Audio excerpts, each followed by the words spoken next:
시아버지 인지능력 저하 관찰일지. 굳게 닫힌 며느리의 방문 너머에서 발견된 것은 한 인간이 서서히 무너져가는 과정을 냉정하게 기록한 보고서였습니다.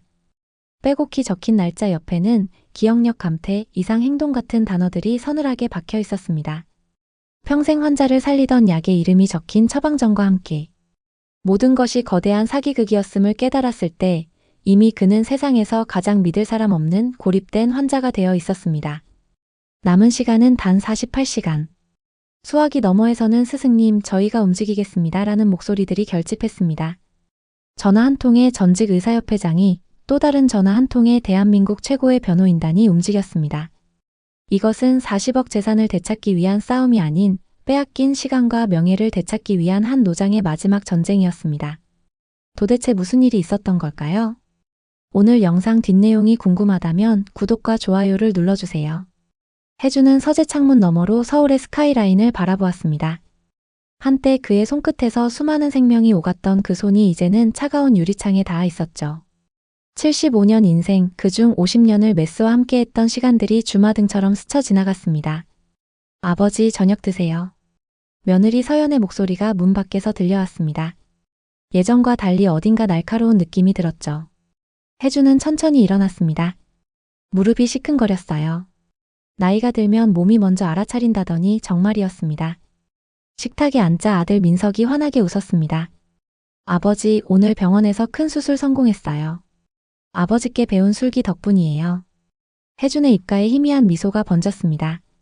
서울대 의대를 수석 졸업하고 미국 존스 홉킨스에서 연수를 마친 후 대한외과학회 회장까지 역임했던 그였습니다.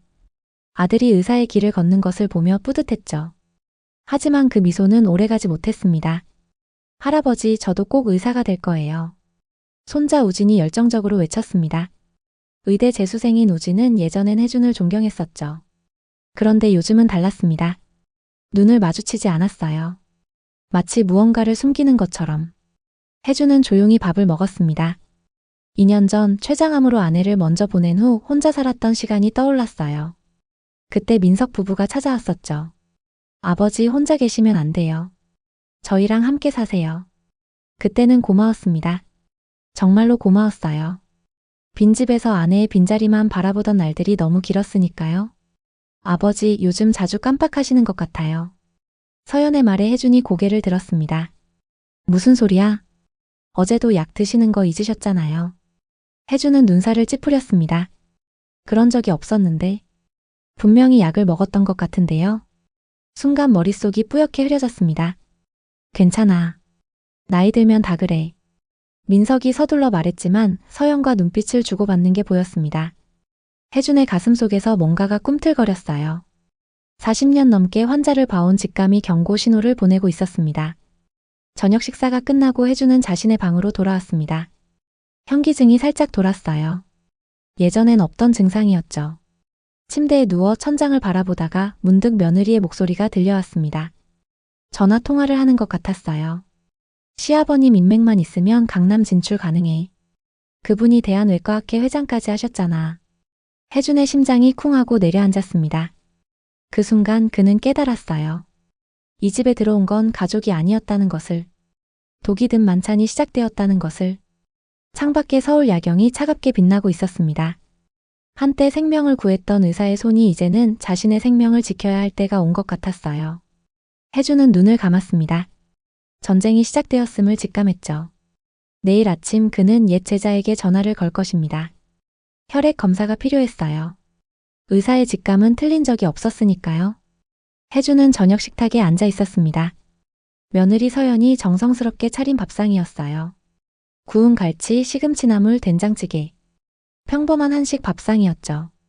하지만 해준의 마음 한구석에는 묘한 불안감이 자리 잡고 있었습니다. 아버님, 많이 드세요. 요즘 입맛이 없으신 것 같아서 특별히 아버님이 좋아하시는 갈치를 준비했어요. 서연의 목소리는 다정했습니다. 너무나 다정해서 오히려 이상했죠.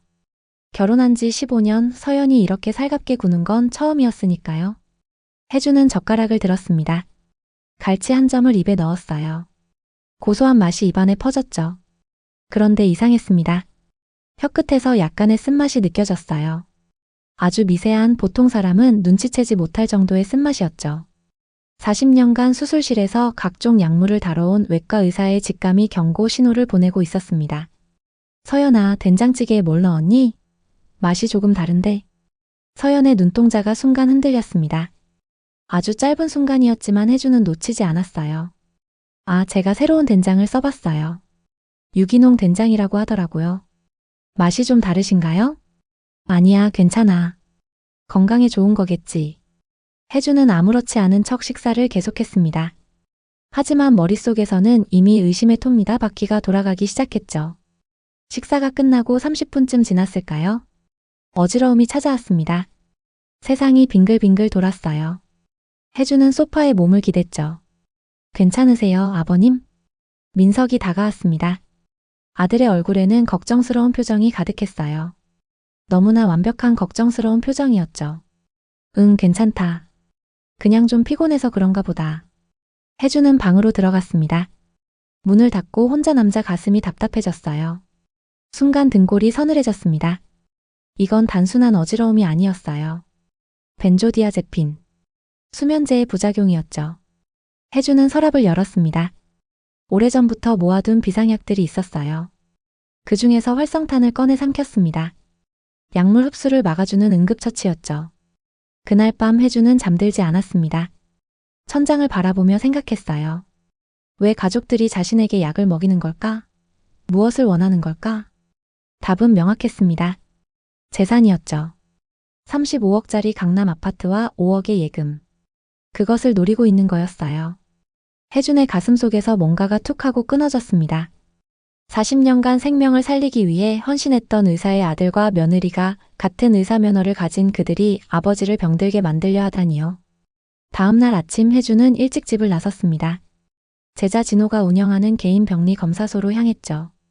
진호는 서울대병원 시절 혜준이 가장 아꼈던 제자였습니다. 스승님, 오랜만입니다. 무슨 일로 오셨어요? 진호야, 내 혈액 검사 좀 해줄 수 있겠니? 약물 검사 말이야. 진호의 표정이 굳었습니다. 스승님, 설마. 조용히 해줘. 그리고 결과는 나에게만 알려줘. 일주일 후 검사 결과가 나왔습니다. 혜준의 예상대로였어요. 혈액에서 벤조디아제핀과 콜린 억제제가 검출되었죠. 알츠하이머 증상을 유발하는 약물들이었습니다.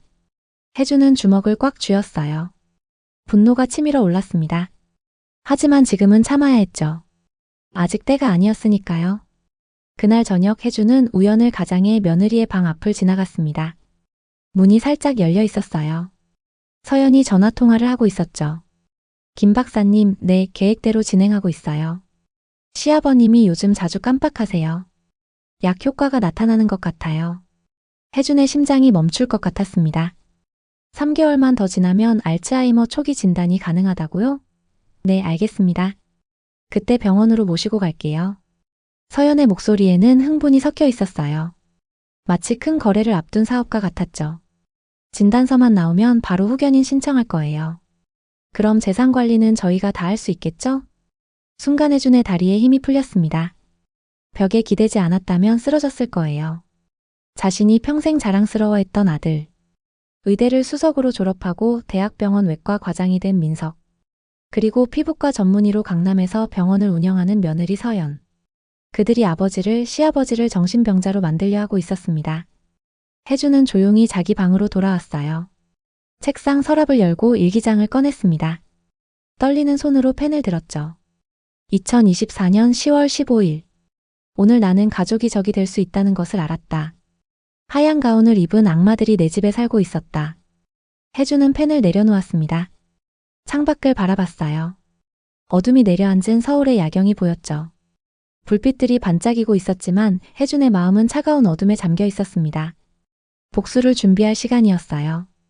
40년간 메스를 들었던 손으로 이번에는 다른 종류의 수술을 준비해야 했습니다. 썩은 부분을 도려내는 수술을요. 혜준은 서랍에서 낡은 수첩을 꺼냈습니다. 거기에는 평생 함께했던 동료들, 제자들의 연락처가 빼곡히 적혀 있었어요. 이제 그들의 도움이 필요한 때였죠. 너희가 시작했으니 끝도 너희가 보게 될 거야. 혜준이 조용히 중얼거렸습니다. 늙은 사자가 마침내 이빨을 드러낸 순간이었어요. 아침 7시 혜준의 방문이 거칠게 열렸습니다. 아버지 일어나세요. 오늘 병원 가기로 했잖아요. 민석이 침대 옆에 서 있었습니다. 그의 얼굴엔 평소와 다른 단호함이 있었죠. 혜준은 천천히 몸을 일으켰습니다. 머리가 무거웠어요. 어젯밤 저녁 식사 후 마신 차 때문일까요? 병원? 무슨 병원 말이냐? 아버지가 요즘 자꾸 깜빡하시잖아요. 어제도 열쇠 어디 뒀는지 못 찾으셨고요. 혜준의 가슴이 철렁했습니다. 열쇠는 일부러 숨겨둔 것이었어요. 그들이 어떻게 반응하는지 보려고요. 하지만 이렇게 빨리 움직일 줄은 몰랐습니다. 거실로 나오자 온 가족이 모여 있었어요. 서연은 이미 외출 준비를 마친 상태였죠. 우진도 학원 가방 대신 평상복을 입고 있었습니다. 할아버지 같이 가요. 저도 걱정돼서요. 우진의 눈빛이 흔들렸습니다. 순수한 걱정일까요? 아니면 부모의 지시일까요? 혜주는 알 수 없었어요. 차 안에서 서연이 말했습니다. 시아버님, 제가 아는 김 박사님이 계세요. 신경과 전문의신데 정말 실력이 좋으시죠. 오늘 특별히 시간을 내주셨어요. 김 박사. 혜주는 그 이름을 기억했습니다. 며느리 방에서 본 카톡 메시지에 나왔던 바로 그 사람이었죠. 병원은 강남 한복판에 있었어요. 번쩍이는 유리 건물 대리석 바닥. 혜준이 평생 일했던 대학병원과는 달랐습니다. 상업적인 냄새가 진동했죠. 진료실 문이 열리자 40대 중반의 남자가 일어섰습니다. 아, 정 교수님. 오랜만에 뵙습니다. 김 박사의 얼굴이 익숙했어요. 혜주는 기억을 더듬었습니다. 15년 전 레지던트 시절. 실수가 많아서 여러 번 혼냈던 그 청년이었죠. 김군, 이제 개업했구만. 네, 교수님 덕분에 여기까지 왔습니다. 거짓말이었어요. 혜주는 그가 실력 부족으로 대학병원에서 밀려났다는 소문을 들었었죠. 하지만 지금 그는 화려한 병원의 원장이 되어 있었습니다. 자, 그럼 간단한 검사부터 해볼까요? 김 박사가 서류를 꺼냈습니다. MMSE, 간이정신상태 검사였죠. 혜주는 수백 번도 넘게 환자들에게 시행했던 바로 그 검사였습니다. 오늘이 며칠인지 아시나요? 9월 26일이지. 요일은요? 금요일. 김 박사의 펜이 빠르게 움직였어요. 혜주는 그가 뭘 적는지 정확히 알았습니다. 정답임에도 불구하고 지연된 반응이라고 적고 있었죠. 이제 제가 말하는 숫자를 거꾸로 말해보세요. 7392 2937. 순간 김 박사의 눈빛이 흔들렸습니다. 혜준이 너무 정확하게 대답했기 때문이었죠. 서연이 김 박사를 향해 작은 기침을 했어요. 신호였습니다. 아, 교수님. 이번엔 좀 더 복잡한 걸 해볼게요. 김 박사가 새로운 용지를 꺼냈습니다. 혜준이 한 번도 본 적 없는 검사지였어요. 아마 조작된 것이겠죠. 그때였습니다. 혜준이 갑자기 일어섰어요. 김군, 자네 레지던트 3년차 때 기억나나? 김 박사의 얼굴이 굳었습니다. 자네가 환자 차트를 조작했을 때 말이야. 내가 덮어줬지. 의사면허 박탈 위기였는데. 진료실에 침묵이 흘렀어요. 서연의 얼굴이 하얗게 변했습니다.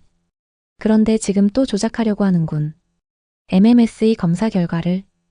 혜준이 김 박사의 서류를 빼앗았습니다. 예상대로였어요. 모든 항목에 비정상 표시가 되어 있었죠. 김 박사, 자네 아직도 정신 못 차렸구만. 혜준은 휴대폰을 꺼냈습니다.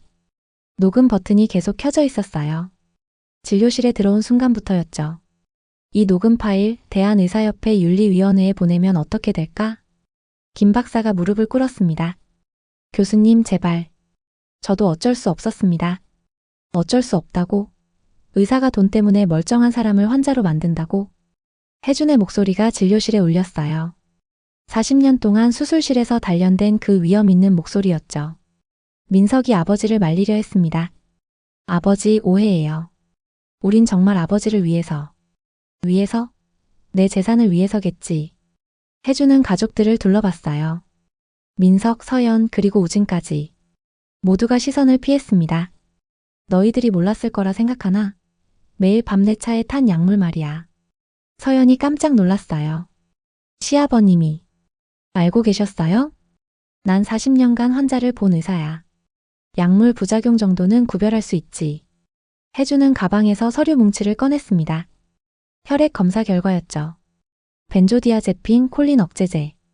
치매 증상을 만들기에 딱 좋은 조합이더군.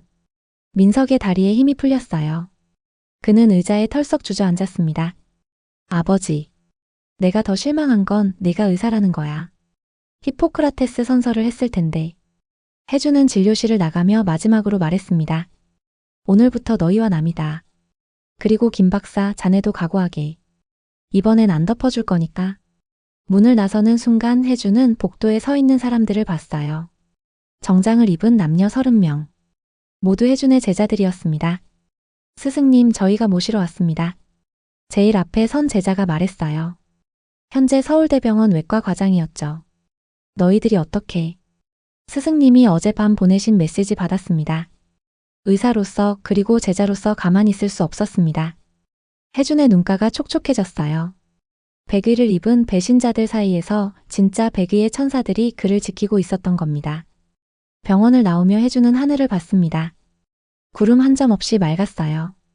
40년 전 의사가 되던 날도 이런 하늘이었죠. 그는 이제 진짜 싸움을 시작할 준비가 되었습니다. 메스 대신 법과 정의라는 무기를 들고서 말이죠.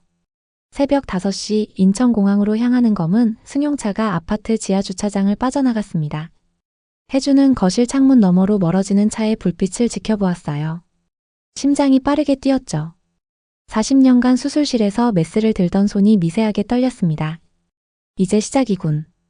혼잣말이 텅 빈 집안에 울렸어요.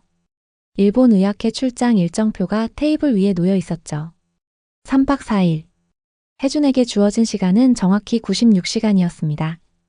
휴대폰을 들어 첫 번째 전화를 걸었어요. 신호음이 3번 울린 뒤 익숙한 목소리가 들렸죠. 선생님, 김종민입니다. 새벽에 죄송합니다. 괜찮네, 종민군. 어차피 늙으면 잠이 없어. 준비는 다 되었나? 종민은 해준의 수석 제자였습니다. 지금은 대형 로펌의 의료 전문 변호사로 일하고 있었죠. 해준이 그를 선택한 이유는 단순했어요. 의사 출신 변호사만이 이 복잡한 싸움을 이해할 수 있었으니까요. 네, 선생님. 재단 설립 서류는 모두 준비됐습니다. 오전 9시에 등기소에 제출할 예정이에요.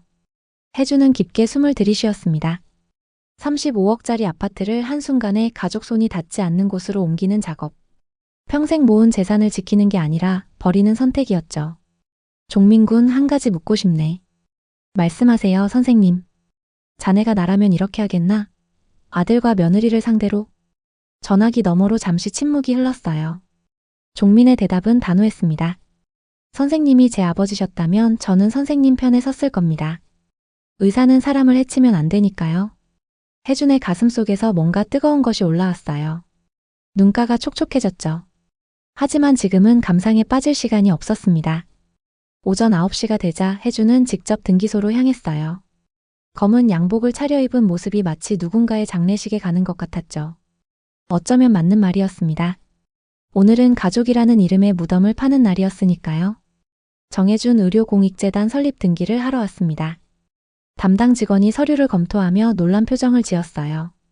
35억 원 상당의 부동산을 기본 재산으로 출연하시는군요. 정말 대단하십니다.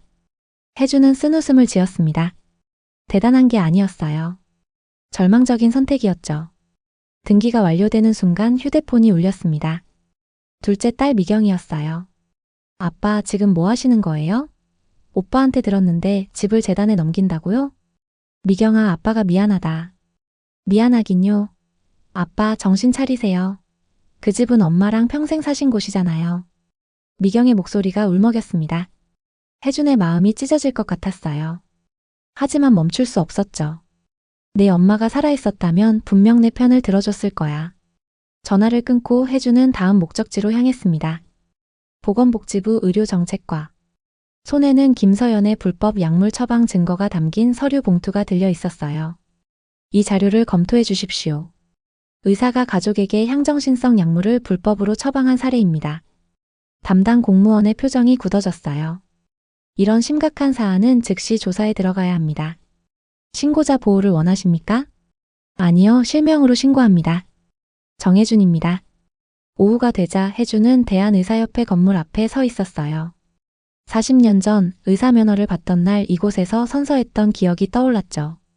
나는 인간의 생명을 가장 존귀하게 여기겠노라. 히포크라테스 선서의 한 구절이 머릿속을 맴돌았습니다. 아들과 며느리는 그 선서를 배반했어요. 이제 혜준이 그들에게 대가를 치르게 할 차례였죠. 윤리위원회 사무실로 들어가며 혜준은 마지막으로 휴대폰을 확인했습니다. 아들 민석의 메시지가 와 있었어요. 아버지, 일본 잘 도착했습니다. 건강 조심하세요. 혜준은 메시지를 지웠어요. 그리고 답장을 보냈죠. 너희가 돌아올 때 모든 게 끝나 있을 거다. 다음날 아침 주요 일간지에 특종 기사가 실렸습니다. 명의를 치매 환자로 만들려 한 의사가족 충격적 진실. 기자회견장에는 백발의 노 교수가 단정한 차림으로 서 있었어요. 카메라 플래시가 터졌죠. 혜준은 담담한 목소리로 말했습니다. 저는 40년간 의사로 살았습니다. 수천 명의 생명을 구했죠. 하지만 제 가족을 제대로 가르치지 못했습니다. 그들이 의사이기 전에 인간이 되어야 한다는 것을요. 질문이 쏟아졌어요. 가족을 고소한 이유가 무엇입니까? 제 재산 때문에 저를 알츠하이머 환자로 만들려 했습니다.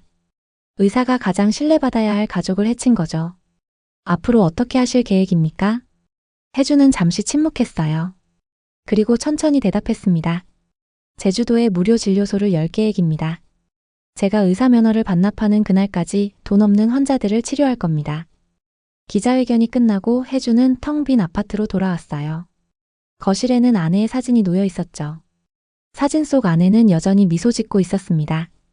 여보, 내가 잘한 걸까? 대답은 없었어요. 하지만 혜준은 알고 있었죠. 아내라면 분명 이렇게 말했을 거예요. 당신은 의사예요. 병든 곳은 도려내야죠. 가족이라도요. 3일 뒤 일본에서 돌아온 가족들을 기다리고 있던 것은 빈집과 법원의 통지서였습니다. 민석의 다급한 전화가 걸려왔어요. 아버지, 이게 무슨 짓입니까? 너희가 뿌린 씨를 거둔 것뿐이다. 저희가 뭘 잘못했다고 이러십니까? 아버지를 걱정해서 한 일인데. 혜준의 목소리가 차가워졌어요. 민석아, 메스는 생명을 살리는 도구다. 하지만 너희는 그것으로 아버지를 찌르려 했어. 이제 그 메스가 너희에게 돌아간 것뿐이야. 전화를 끄는 혜준은 짐을 꾸렸습니다. 제주도행 비행기가 기다리고 있었어요. 새로운 삶이 시작되는 거였죠. 공항으로 향하는 택시 안에서 혜준은 창밖을 바라보았어요. 서울의 풍경이 스쳐 지나갔죠. 40년간 살았던 도시와의 작별이었습니다. 기사님, 제주도 날씨는 어떻습니까? 요즘 좋습니다. 의사 선생님이신가 봐요? 네, 은퇴한 의사입니다. 이제 진짜 의사가 되려고요. 기사는 백미러로 혜준을 바라보았어요. 주름진 얼굴에는 결연함이 서려 있었죠. 비행기가 이륙하는 순간 혜준은 눈을 감았습니다. 메스를 든 복수는 끝났어요. 이제 진정한 치유가 시작될 시간이었죠. 비행기가 착륙하는 순간 민석의 손이 미세하게 떨렸습니다. 일본 의학회에서 발표한 논문은 성공적이었지만 그의 마음은 내내 불안했죠. 아버지가 혼자 계신 사흘. 무슨 일이 일어났을까요? 여보, 괜찮아요? 서연이 그의 손을 잡았습니다. 하지만 그녀의 눈동자도 흔들리고 있었어요. 공항에서 집까지 가는 택시 안. 민석은 계속 휴대폰을 확인했습니다. 아버지께 보낸 메시지들은 모두 읽지 않은 상태였죠. 가슴이 점점 조여왔습니다. 현관문을 열자 텅 빈 거실이 그들을 맞았습니다. 아버지? 대답이 없었어요. 민석의 목소리가 떨렸습니다. 아버지, 어디 계세요? 서연이 부엌으로 달려갔습니다. 민석은 아버지 방문을 열었죠. 깔끔하게 정리된 방. 책상 위에는 서류 봉투 하나가 놓여 있었습니다. 정민석, 김서연에게. 봉투를 여는 민석의 손이 거칠게 떨렸어요. 첫 번째 서류는 재단 설립 등기부였습니다. 정해준 의료공익재단. 순간 민석의 다리에 힘이 풀렸죠. 이게 뭐야? 35억 아파트가 재단 기본 재산으로 들어가 있었습니다. 예금 5억도 마찬가지였어요. 매각 영구 금지 조항까지. 민석의 얼굴이 하얗게 질렸습니다. 여보, 이리 와봐요. 서연의 비명 같은 목소리에 민석이 뛰어갔습니다. 그녀는 휴대폰을 들고 있었어요. 대한의사협회에서 온 문자였죠. 김서연 회원님, 윤리위원회 징계 심의 건으로 출석 요구합니다. 바로 이어진 보건복지부 공문. 약물 불법 유출 혐의 조사. 세무조사 통지까지. 어떻게 이럴 수가. 서연이 주저앉았습니다.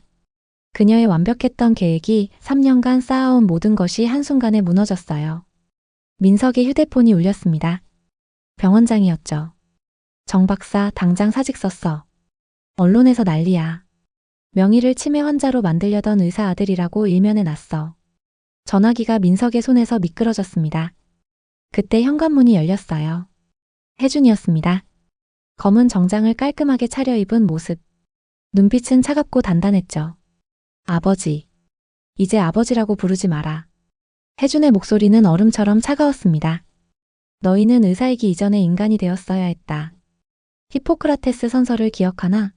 환자에게 해를 끼치지 않겠다고 맹세했지. 그런데 너희는 무엇을 했나? 민석이 무릎을 꿇었습니다. 아버지 잘못했습니다. 제발. 3개월간 내게 먹인 약물. 그것이 내 환자였다면 어떻게 했겠나? 의사 면허를 가진 자가 약물로 사람을 해치려 했다. 그것도 친아버지를. 혜준이 돌아섰습니다. 난 제주도로 간다. 그곳에 진료소를 열 거야. 진짜 의사가 되기 위해서. 아버지, 제발 한 번만. 혜준이 멈춰섰습니다. 하지만 돌아보지는 않았죠. 우진이가 편지를 보냈더구나. 할아버지처럼 진짜 의사가 되고 싶다고. 적어도 손자는 제대로 된 의사가 되길 바란다. 문이 닫혔습니다. 무거운 침묵이 내려앉았죠. 서연이 흐느꼈습니다. 강남 최고의 피부과 의사라는 자부심이, 화려한 미래에 대한 꿈이 모두 산산조각 났어요. 민석은 멍하니 앉아 있었습니다. 서울대병원 교수라는 타이틀도, 학회에서의 명성도 이제 아무 의미가 없었죠. 3년 후 제주도 서귀포의 작은 마을. 혜준은 하루에 100명씩 환자를 봤습니다. 무료로요. 허리가 굽은 할머니들, 거동이 불편한 할아버지들. 그들은 혜준을 천사 선생님이라고 불렀죠. 선생님, 오늘도 고맙습니다. 아니에요. 제가 더 고맙죠. 혜준은 진심으로 그렇게 말했습니다. 메스를 놓은 지 5년. 하지만 지금이 가장 의사다웠어요. 딸 미경이 찾아왔습니다. 교직에서 은퇴한 그녀는 아버지와 함께 의료봉사를 시작했죠. 아버지, 오빠는 어떻게 지내요? 충청도 작은 도시에서 개업했다더구나. 조용히. 후회하겠죠? 아니다. 이제야 깨달았을 거야. 의사의 진짜 의미를. 그날 밤 혜준은 일기를 썼습니다. 나는 메스를 놓았다. 하지만 진정한 의사가 되었다. 환자를 돈으로 보지 않고 사람으로 본다. 이것이 히포크라테스가 원한 의사의 모습 아닐까? 창밖에는 제주의 별들이 빛나고 있었습니다. 혜준의 마음도 그 별처럼 맑고 평온했죠. 우진에게서 또 편지가 왔습니다. 할아버지, 이제야 알 것 같아요. 진짜 의사가 뭔지. 의대에 합격하면 할아버지처럼 되고 싶어요. 돈이 아니라 사람을 보는 의사요. 혜준은 미소 지었습니다. 적어도 손자는 올바른 길을 가겠구나. 그것만으로도 충분했어요. 정해준 의료봉사상 시상식. 50년간 의료계에 헌신하시고 은퇴 후에도 의료봉사로 참된 의사의 길을 보여주신 정해준 선생님께 이 상을 드립니다. 박수 소리가 울려 퍼졌습니다. 객석 한 구석에 민석과 서연이 앉아 있었어요. 그들의 눈에는 눈물이 고여 있었죠. 시상식이 끝나고 혜준이 그들에게 다가갔습니다. 잘 지내나? 아버지. 죄송합니다. 민석이 고개를 깊이 숙였습니다. 이제 알겠나? 의사가 된다는 것의 의미를? 네, 아버지. 이제야 알 것 같습니다. 혜준이 아들의 어깨를 두드렸습니다. 늦지 않았다. 다시 시작하면 된다. 진짜 의사가 되는 건 언제든 가능하니까. 햇살이 따뜻했습니다. 상처받은 가족이 조금씩, 아주 조금씩 치유되고 있었어요. 혜준은 생각했습니다. 복수가 아니라 교훈을 준 거라고. 그들이 진짜 의사가 되길 바라는 마지막 가르침이었다고. 바다가 반짝였습니다. 제주의 바람이 불어왔죠. 혜준은 다시 진료소로 향했습니다. 오늘도 그를 기다리는 환자들이 있었으니까요. 진짜 의사 정혜준을 기다리는 사람들이.